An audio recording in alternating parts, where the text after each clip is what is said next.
bid to put many Americans out of work. This is Dick Russ in Akron, and I'll have a live report on how taxpayers here will save millions.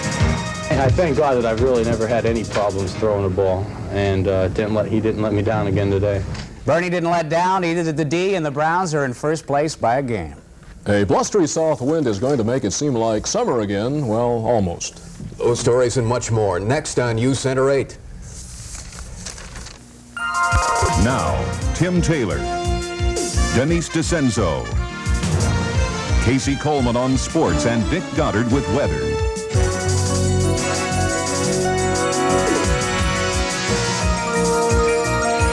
This is News Center 8. Good evening, everyone. Thanks for joining us. Here's what's happening. A tired but optimistic Dennis Kucinich is wrapping up his month-long walk across Ohio tonight, a path he hopes will lead him to the governor's mansion a year from now. News Center 8's Mary Lou Johannick is in our newsroom now with more on the Kucinich gubernatorial marathon. Mary Lou? Well, Tim and Denise, they say the longest journey begins with a single step, and with the governor's race still a year off. He was greeted by a small group of supporters and well-wishers. Mr. Kucinich, a lot of people say that your trip through the state was nothing more than a political gimmick. Was it a gimmick? Well, if anybody wants to walk He's done what he started out to do, and that is walk through the state. Now, whether it's going to be enough to get him to walk into the governor's office in about 13 months remains to be seen. And they're singing happy birthday because tomorrow is Mr. Kucinich's 39th birthday. Mary Lou? Thanks, Bob. We know you will keep us informed. Thanks, Mary Lou. Well, there was singing, chanting, and cheering in downtown Cleveland today, but all the hoopla did not involve a political candidate.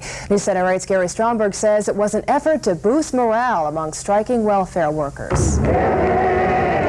Supervisors and non-striking employees are doing their best to serve welfare clients, but officials admit there are disruptions and in many cases long delays. And Denise, a serious money squeeze is impacting on counties all across Ohio tonight. Jackson County is almost broke, and U Center 8's Mike Conway reports Portage County officials are headed for a financial showdown.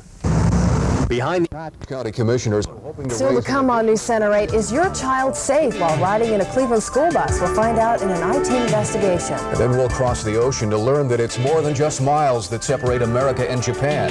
It's part of our special East meets West. But winning is the same in any language, and we'll meet some of Ohio's lesser-known lottery winners when News Center 8 continues. This is a professional. 4 students hopped aboard a Cleveland school bus heading for Glenville High today, but they didn't get very far, just as their bus started to pull away. Questions about the safety of our school buses. Today is the beginning of National School Bus Safety Week. And in tonight's I-Team report, the I-Team's Carl Monday examines the safety record of the Cleveland school transportation system. Today's accident to Marion Elementary. The U.S. is sailing into a sea of red ink today. The government will run out of money soon unless the federal debt ceiling is raised. In the newsroom now, Mary Lou Johannick says that measure is tied up with an amendment calling for a balanced budget. Mary Lou. Well, Tim and Denise, do you have any idea how much $2 trillion is? Our government has already borrowed more than $1.8 trillion, and now Congress is working to push that limit up to $2 trillion.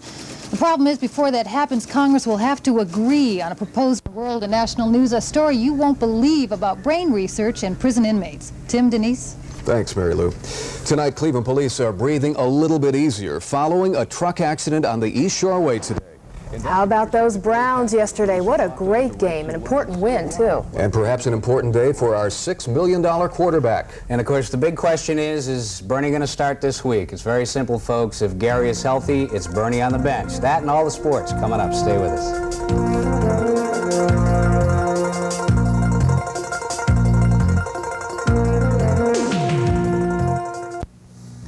I guess in a lot of ways the Browns were fortunate to win yesterday. Bounce of the ball seems to be going the Brownies' way because despite themselves, the Browns are sitting atop the AFC Central following their win and the Steelers' loss. The Browns won the mean rematch with New England 24-20. Thanks, Dick. Some really heavy frost for some of us this morning. That's right, but it turned out to be a beautiful day. It was great. This is why so many of us love early October. And tomorrow is going to be a beauty. I'm giving away the forecast already, but hold on to your hats. The wind is going to pick up, but that is going to bring the mild weather. We're going to start giving Chicken Little awards for what happened over the last 24 hours. Well, over the weekend, Wycliffe won the honor, and I'll tell you why, and I'll give you the forecast too after this.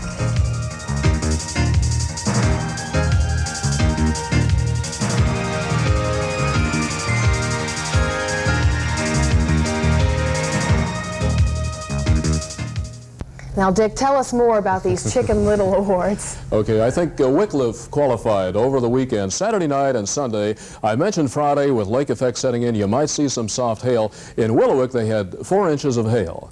Thunder all over the place, but it was a fairly isolated condition anyway. But no lake effect now. We have clear skies now. It is going to stay that way tonight. We won't be nearly as cold as we were this morning, where we had a good deal of frost in the area. It is 65 degrees currently. The wind is coming in 20 and gusting to 27 out of the south, and that simply is a portent of things just over the horizon. Huge storm over the plains. We've got a high plains drifter on our hands tonight. The humidity 37% and the barometer 15. That is nearly steady. We have had no precipitation today, and I think that is going to be the case again tomorrow. It looks like it may be late Wednesday or Wednesday night before we may begin to see showers ahead of what is a huge storm center. The storm center itself should miss us. On the radar, we'll go quickly by because we have no precipitation, obviously, with clear skies. We have on the lake forecast the temperature now 65 degrees, down 2 since Friday.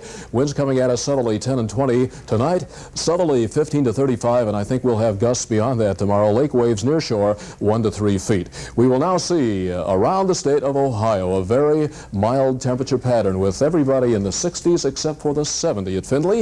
It is 65 currently at Hopkins. We had a 27 at Doylestown this morning. We had a 23 Scott Failer down at Possum Run Road in the Mansfield area. Reported that. That's one of those very cold air drainage areas. Otherwise, we see 60s across the state. Our high today in Cleveland officially 66, the low 35, and a year ago 63 and 56.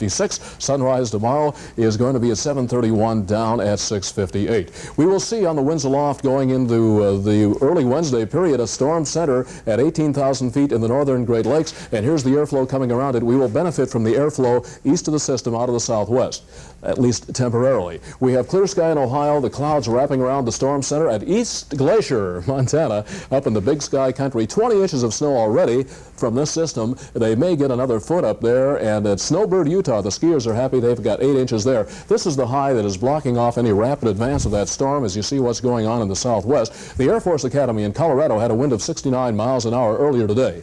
The most significant snow pattern of the season so far to the north of that low, and again the low is going to be transported this way as witness the winds aloft. We will see the temperature pattern 80s in Florida today, 60s up the coast. We'll be, I feel, in the low 70s here tomorrow, in the 70s Wednesday. The winds, of course, around this system as it moves that way will be significant. We have a very pleasant day out in the southwest. The forecast. We will see that our winds are going to be southerly over the next period at 15 to 35 miles an hour, increasing generally during the day on Tuesday. For tonight, clear, chilly, the low 40, not as chilly as we have been. For Tuesday, a lot of sunshine, very windy and mild, the high about 72. Lows tomorrow night 52. Now for Wednesday, I think we'll see more of a mix of clouds and sunshine, very windy again, the high about 77. By Wednesday night, may see a few showers even in the day. Thursday and Friday may see some showery weather, 65 Thursday, 63 Friday, and I would hope clearing Saturday. Easy to say clearing Saturday when this is Monday, but I hope it works out, and highs in the 50s. Later, we'll answer the eternal question, is this Indian summer, and give you the fall foliage report for the weekend. Oh, that sounds good. Thanks, Dick.